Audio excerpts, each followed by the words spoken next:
सिद्धू मूसेवाला जी के लिए। सिद्धू जी स्वागत है आपका। सिद्धू मूसेवाला देश में पंजाब के बाहर अगर कम लोग जानते हैं तो बता दें आपको, रैपर, यूट्यूब स्टार, 4 साल में आपने जो हासिल किया उसकी बदौलत अब आप को कांग्रेस का टिकट भी मिला, कांग्रेस में आए आप। क्यों आए आप कांग्रेस में? कोई ना कोई पार्टी को तो ज्वाइन करना ही था। So Congress is secular party, national party, so that's why I came here. यही रीजन था इसका। पार्टी क्यों ज्वाइन करना था आप? नहीं, कभी आप सिस्टम को इम्प्रूव करना चाहते तो you have to be part of the system, so that's why मैंने ज्वाइन किया। मेरा परिवार पहले भी कांग्रेस में था, so that's why this is the reason. Sidhu ji, इस पूरे इलाके में लोग तो आम आदमी पार्टी ज्वाइन कर रहे हैं, ऐसा बताया जाता है कि यूथ जो नहीं, वैसे ही देखो, ज्वाइनिंग तो और भी बहुत हो रही है, लेकिन थोड़ा सा प्रमोट उस चीज़ को किया जा रहा है। सो आम आदमी पार्टी, मेरे अपने रीजंस हैं वो। उन्होंने आपको अप्रोच किया था? या उन्होंने भी किया था। तो मैंने कोई खास वजह? मेरा खुद का, यानी कि मेरा मन नहीं था।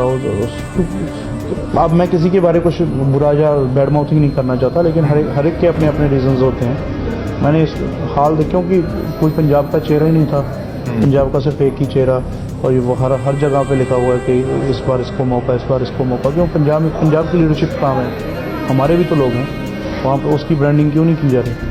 अब तो उन्होंने चेहरा डिक्लेयर कर दिया। नहीं, एक चेहरे के साथ क्या होगा?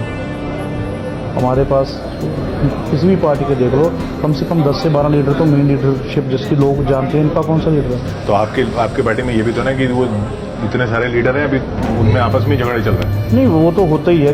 किस पार्टी में झगड़े किस पार्टी में नहीं होते? आम आदमी में नहीं होते, सभी पार्टीज में होते हैं। वही बात मैं कह रहा हूँ कि मेरी अपनी प्रायोरिटीज थी, मुझे अच्छा लगा तो मैंने ज्वाइन किया।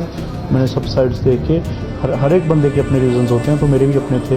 सो दैट्स व्हाई। कोई ये नहीं है कि आम आदमी पार्टी बुरी पार्टी है, या कोई किसी संस्था को मैं बुरा नहीं कहना चाहता। वो भी अच्छे हैं, ये भी अच्छे हैं। आपके रैप में ऐसा क्या है कि यूथ एकदम से अट्रैक्ट होता है और सिस्टम बदलने की बात होती है? क्योंकि हिंदी ऑडियंसेस ज्यादा नहीं जानती है, मैं इसलिए वो सुनना भी चाहूंगा। नहीं, हिंदी ऑडियंस क्यों नहीं जानती है? मतलब हिंदी ऑडियंस उसकी वो जो पंजाबी भाषा नहीं समझते, वो उसकी ये नहीं समझते कि आप सिस्टम बदलने की बात कर रहे हो। हमारी लैंग्वेज को रीजनल लैंग्वेज क्या कहा जाता है, लेकिन आज किसी भी आप क्षेत्र में जाओगे, बॉलीवुड में जाओगे, किसी और क्षेत्र में जाओगे, तो आप पंजाबी म्यूजिक तो सुनोगे। म्यूजिक तो चलेगा जी, मैं उसकी लिरिक्स की बात कर रहा हूँ, क्योंकि आप लिखते भी। लिरिक्स तो मेरा शुरू से स्वभाव रहा है कि मैं ऑलवेज बेबाक रहा हूँ। जब भी मैं बोलता हूँ तो मैं अपने दिल से बोलता हूँ, मैं रॉ रहता हूँ। मेरे पे कोई फिल्टर नहीं होता कि जब मैं लिखता हूँ, जब मैं गाता हूँ तो मैं उस पर फिल्टर नहीं लगाता, क्योंकि मैं चाहता हूँ कि लोग जो मेरे अंदर चल रहा है वो जाने। सो इसीलिए लोग शायद मुझे पसंद करते हैं या कुछ और। कोई ऐसा एग्जाम्पल अनफिल्टर्ड रॉ की बात जो नहीं, मैं बहुत सारे, मेरा हर एक गाना, जैसे संजू में काफी अपने बातें सुनी, उसमें क्या लाइनें क्या हैं उसकी? नहीं, वो उस टाइम के हालात पे निर्भर था।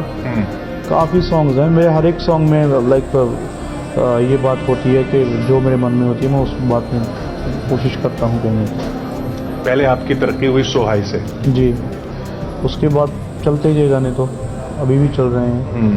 तो अभी कोई म्यूजिक जब आएगा वो भी इंशाल्लाह मैं सोचता हूँ कि लोग उसको पसंद करेंगे। और वो जो बार बार लोग कहते हैं कि साहब आप गन कल्चर को प्रमोट कर रहे हो। नहीं, guns is not a bad thing. हमको मालूम होना चाहिए कि उसको यूज़ कैसे करना है और उसके नुकसान क्या हैं, फ़ायदे क्या हैं। So gun is not a bad thing. अगर इतनी बुरी है गन, तो सरकार लाइसेंस क्यों देती है? मैं यही पूछना चाहता हूँ। उसका पता होना चाहिए हाउ टू यूज़ इट, कहाँ पे यूज़ करनी है, कहाँ पे नहीं यूज़ करनी है, कौन सी बात हमारे हक में है, कौन सी खिलाफ है। तो ये आपसे वोटर पूछ नहीं रहे कॉन्स्टिट्यूंसी में? मैं तो चाहता हूँ कि मुझसे पूछें। I will clear out the things. मैं उनको बताऊँगा कि बताओ, अगर ये इतनी बुरी है तो गुरु साहिबा ने हमारे 5 ककारों में हंसनी साहब क्यों दी है? ये हमारे धर्म का, हमारा धर्म से हमारे शरीर का हिस्सा मानता है। सो क्यों दी है? अगर आर्मी के पास हथियार हैं वो एक पर्पस के लिए हैं। अगर वो वही आर्मी हमारे लोगों पे तान दे तो दैट्स अ बैड थिंग। उनके पास पर्पस है सेफ्टी के लिए। सो गन्स का बेसिकली जो रीज़न है रखने का वो सेफ्टी है, पर्सनल सेफ्टी है। सो एक लॉ मेकर बनने के बाद आप किस तरह की पॉलिसीज चाहेंगे? पंजाब की प्रॉब्लम, आपकी नज़र में पंजाब की सबसे बड़ी प्रॉब्लम क्या है? पंजाब की सबसे बड़ी प्रॉब्लम ये है कि लोगों को डायरेक्ट इन टच वाला बंदा नहीं मिल रहा, सभी पॉश हो जाते हैं। सो पंजाब के लोग कुछ ज़्यादा डिमांड्स नहीं है यहाँ पे। लोगों के यही है कि सारी कदरों कीमतों को ध्यान में रखा जाए। जो भी बंदा हो वो हम्बल हो, वो इन टच रहने वाला बंदा हो, उनको ऐसे लगना चाहिए कि वो हमारे में से, ये नहीं लगा कि ये ऊपर से कोई राजाशाही बंदा आया है। कैप्टन साहब की तरफ इशारा आपका? नहीं, कैप्टन साहब को नहीं, मेरा शुरू से स्वभाव रहा है कि मैं ऐसी जो उनकी सरकार में आपको तकलीफें तो हुई?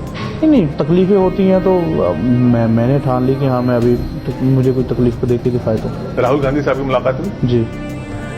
क्या लगा आपको पहली मुलाकात? नहीं, अच्छे इंसान है हर एक बंदा यार, अच्छा होता है जब हम उसको पर्सनली मिलते हैं, उसका चेहरा देखते हैं तो अच्छा लगता है। सो ऐसी कोई बात नहीं है, कोई वो भी एक इंसान है। सो सभी, मुझे तो कोई ज़्यादा ऐसे नहीं लगा कि कोई, क्योंकि सभी बंदे कुछ ना कुछ अच्छा करने के लिए यहाँ पे आए हैं। वो उन्होंने भी वैसा ही बिहेव किया जैसे बहुत अच्छा था। आप क्योंकि आप कैंपेन में हैं, एक हमारे ऑडियंसेस के लिए रैप अगर सुनाना चाहें तो? पता क्या बात है, मैं लगातार 10 दिनों से मैं चल रहा है मेरा बोलना डेली हर एक स्टेज पे तो मेरा थोड़ा सा गला वोकल कॉर्ड स्वेल्ड थे। So that's reason. मैं आपको गा के सुना देता, कोई बात नहीं थी। चलिए, एक सवाल ये कि ये आपके इलाके में भी और पूरे इस पंजाब में ज़्यादातर यूथ जो है वो बाहर चला जाता है, कनाडा चला जाता है जी। आपने नहीं सोचा आप पिंड में ही हो? नहीं, ये मेरी प्रायोरिटीज़ है ना। मैं लोगों की सिंपैथी लेने के लिए यहाँ पे नहीं हूँ। मुझे अच्छा लगता है यहाँ पे रहना, ये मेरा गांव है। यहाँ से मैं खेला कूदा हूँ, यहाँ पे मैंने बचपन से जवानी तक ग्रो किया है, अब तक यहाँ तक आऊँ। सो मुझे अच्छा लगता है इसी तरह से। पंजाब मॉडल सिद्धू जी का है, नवजोत सिंह सिद्धू जी का। आपका पंजाब मॉडल क्या है? मेरा पंजाब मॉडल तो यही है कि लोगों को जो वो चाहते हैं, शिक्षा एंड सेहत, दो बेसिक जो नीड्स हैं वो यहाँ की पूरी होनी चाहिए। यहाँ पे थोड़ी सी इंफ्रास्ट्रक्चर की कमी है, सहूलतों की कमी है, वही पूरे कर दे तो बहुत इनफ हो जाएगा। 3 माफिया की बात होती है, sand mafia, cable mafia, drugs mafia. इससे कैसे निपटेंगे आप? अगर नहीं, ड्रग माफिया तो देखो, थोड़ा सा आप कहते हैं ना डंडा कायम हो तो कभी कुछ नहीं होता है। तो जब हम खुद ही उस चीज़ में धंस जाते हैं तो सभी चीज़ें हो जाती हैं। सो अगर आप एग्जांपल सेट कर सकते हो, मैं ये कह रहा हूँ कि मैं ये करके दिखाऊंगा कि हाँ मैंने ये किया, मैं किसी और की बात नहीं करूँगा।